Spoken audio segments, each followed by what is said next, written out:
Olá pessoal, aqui é o Velgas. Hoje é dia 29 de agosto de 2026, 16 horas, horário de Brasília. Putin tem medo do legado soviético a um exército ucraniano moderno.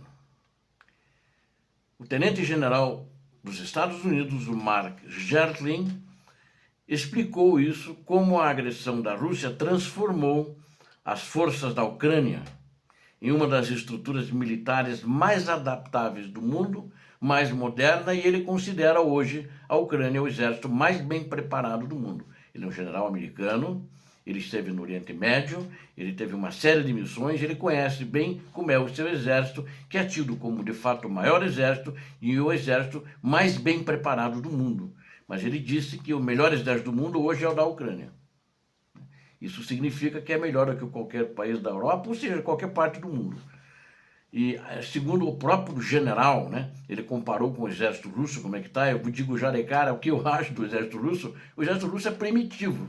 Ele continua com as mesmas táticas soviéticas, que já vinham da Primeira Guerra Mundial e muitas ainda do tempo dos tsares de muitos anos atrás. Essa de linhas de carne moída, que eles chamam, que são os buchas de canhão, que eles põem os recrutas para morrerem e tentar avançar, isso é de 1000 anos. Né? Quem sabe, na época dos trogloditas, eles já faziam isso.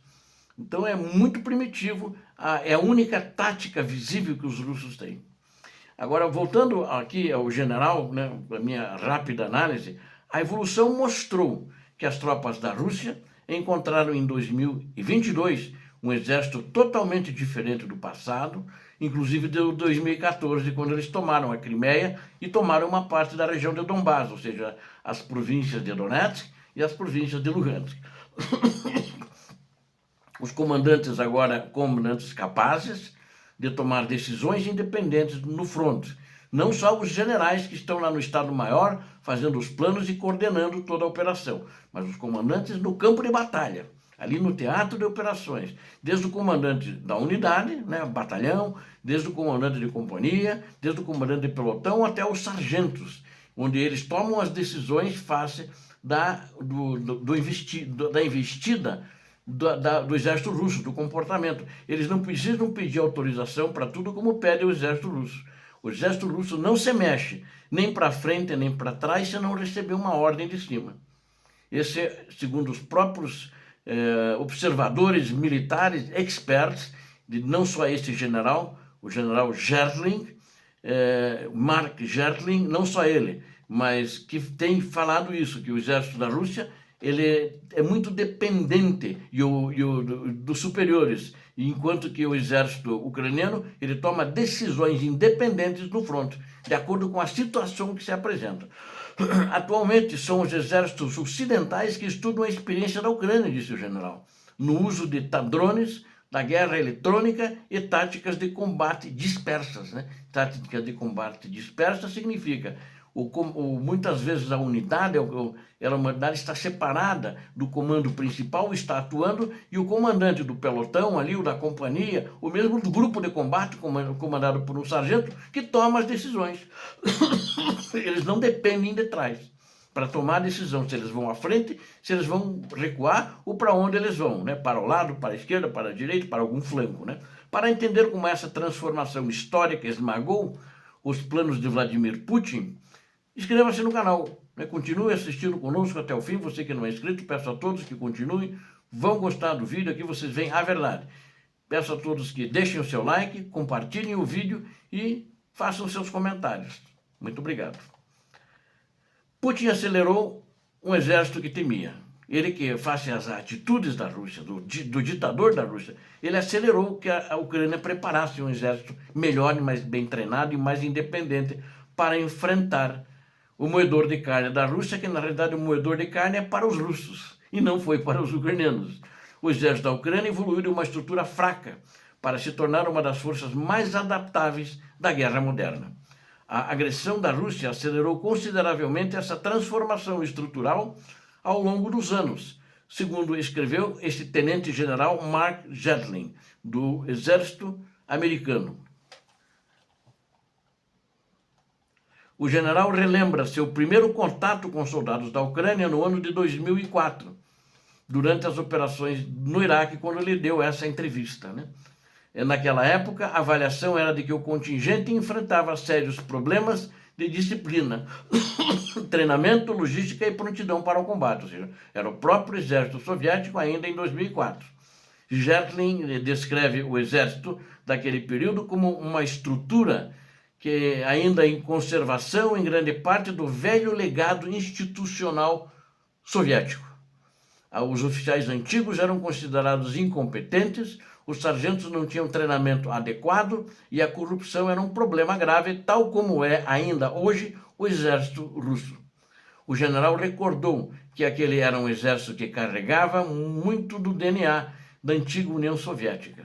No entanto, com o passar do tempo e a pressão dos fatos, a situação começou a mudar de forma radical. Então esse é o do legado soviético a essa força moderna do exército ucraniano. Quando Mark Gertling comandou o exército dos Estados Unidos na Europa, ele trabalhou em estreita colaboração com os militares da Ucrânia. O comando da Ucrânia buscou adotar novas abordagens para o treinamento de seus soldados. Ele enviou sargentos para estudar nas academias militares americanas e dos seus oficiais também. Essa cooperação ganhou particular importância após o ano de 2014, quando a Rússia ocupou a península da Crimeia e lançou a agressão militar na região de Donbass. Segundo o general Gertling, a agressão da Rússia não destruiu a Ucrânia, mas acelerou a criação exata do exército que Moscou mais temia no mundo. O general afirmou diretamente que a Putin ajudou a acelerar a criação de um formidável exército nacional patriota na Ucrânia. O resultado de todo esse processo de mudança tornou-se especialmente notório em fevereiro de 2022. As tropas russas encontraram um exército completamente diferente daqueles que eles conheciam no ano de 2014. Porque na realidade é o seguinte, em 2014 a Ucrânia não estava preparada para essa invasão que a Rússia fez, daqueles homenzinhos de verde, dizendo que eram patriotas e queriam se separar e se juntar à Rússia. Era uma mentira. Eram mercenários, eram soldados que eles fantasiaram de mercenários, mas eles fantasiaram dizendo que eram cidadãos locais, que apareceram diretamente todo de verde, sem insígnia, sem nada, e com metralhadoras na mão, fuzis automáticos nas mãos. Pequenas unidades se adaptaram rapidamente às mudanças no fronte, e os militares improvisaram com sucesso quando os planos iniciais falhavam. Os comandantes da Ucrânia adquiriram uma significação de experiência real em combate direto contra os russos, que sempre foi o maior inimigo dos Estados Unidos da América e nunca se envolveram em combate direto. O Ocidente hoje aprende com a Ucrânia. O general Mark Gertling acredita que essa transformação não deve ser atribuída unicamente à ajuda ocidental recebida. Os Estados Unidos não transformaram as forças da Ucrânia em um exército americano, diz ele, mas os próprios ucranianos o tornaram extremamente ágil em treinamento e adaptação. Hoje as forças militares ocidentais já estão estudando profundamente a experiência de combate na Ucrânia e do exército ucraniano. Isso inclui o uso em larga escala de drones, sistemas avançados de guerra eletrônica, reconhecimento de combate e operações dispersas e a capacidade de adaptar rapidamente as táticas. Haja vista que, agora o meu comentário, quem introduziu drones e esses sistemas de guerra eletrônica, a primeira vez no mundo num teatro de operações foram quem? Os ucranianos.